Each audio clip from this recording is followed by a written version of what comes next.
இங்கிலாந்து ராணியின் அஃபிஷியல் முகவரி எது அப்படின்னு பார்த்தீங்கன்னா பக்கிங்ஹாம் பேலஸ் அப்படின்னு சொல்லுவாங்க. கிட்டத்தட்ட 700க்கும் அதிகமான அறைகள் கொண்டது தான் பக்கிங்ஹாம் பேலஸ்.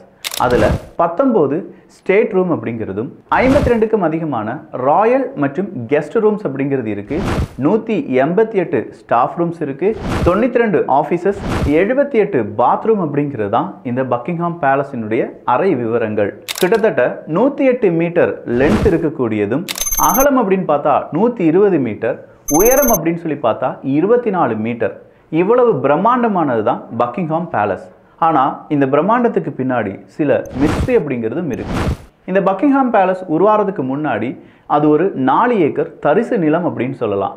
முதலாவது ஜேம்ஸ் மன்னனுக்கு ஒரு ஆசை, சீனாவில் மட்டுமே பட்டு உற்பத்தி அப்படிங்கிறது இருக்கே, ஏன் நம்ம ஊர்லலாம் பட்டை உற்பத்தி பண்ண முடியாதா, நெசவு பண்ண முடியாதா அப்படிங்கிறது தான் ஆசை. பட்டுப்புழுக்கள் சாப்பிடுவது மல்பெரி மரங்கள் தான். வைங்கடா ஒரு 4 ஏக்கருக்கு மல்பெரி மரங்கள் அப்படின்னு சொல்கிற உத்தரவு பறக்குது. 4 ஏக்கரில் மல்பெரி மரங்கள் கூடவே பட்டுப்புழுக்கள் வளர்க்கக்கூடிய வித்தைகள் எல்லாமே கண்டுபிடிச்ச நபர்கள் வேலைக்கு அமர்த்தப்படுகிறார்கள். பட்டுப்புழுக்கள் வளர்க்கப்படுகின்றன.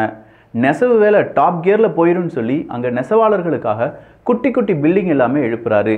ஆனால் யார் கண்பட்டதோ என்னவோ பட்டுப்புழுக்கள் மல்பெரியை சாப்பிட்டு செத்து போயிருச்சு. ஒரு கட்டத்துக்கு மேலே பட்டுப்புழுக்கள் இல்லாத மல்பெரி மரங்கள் மட்டும்தான் அங்கே இருந்துச்சு. சரி, இது ஒரு மல்பெரி காடாக வளர்க்கலாம்னு சொல்லி மல்பெரி காடாக வளர்க்கிறார்கள். அதன் பிறகு மல்பெரி காட்டுக்கு நடுவில் வேறு மரங்கள் வைக்கப்படுகின்றன. அதன் பிறகு வந்தவர்கள் அங்கே விலங்குகள், பறவைகள் சரணாலயமாக மாற்றுகிறார்கள். அதன் பிறகு ஒரு தீ விபத்து ஏற்படுது. ஒட்டுமொத்தமான காடு அழிகிறது.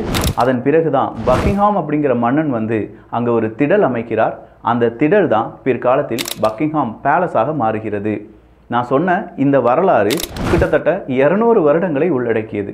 இந்த 200 வருடங்களில் பக்கிங்ஹாம் பேலஸில் இன்னும் பல மிஸ்ட்ரி நடந்திருக்கு. உங்களுக்கு இதை பற்றி இன்னும் தெரியணும்னா மிஸ்ட்ரி அப்படின்னு சொல்லி கமெண்ட் பண்ணுங்கள்.